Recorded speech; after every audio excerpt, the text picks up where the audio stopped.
Sekolah Olahraga Negeri Sriwijaya kembali mengirimkan atletnya untuk kontingen Sumsel yang turun di PON di Papua.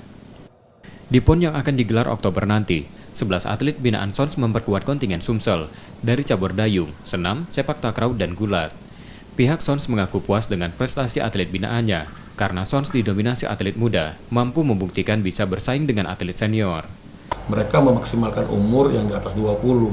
Nah, sedangkan kita kan anak-anak ini kan rata-rata di bawah 17 tahun. Nah, justru itu yang paling dominan kita adalah atlet-atlet yang mempunyai kelompok umur yang di situ yang punya potensi.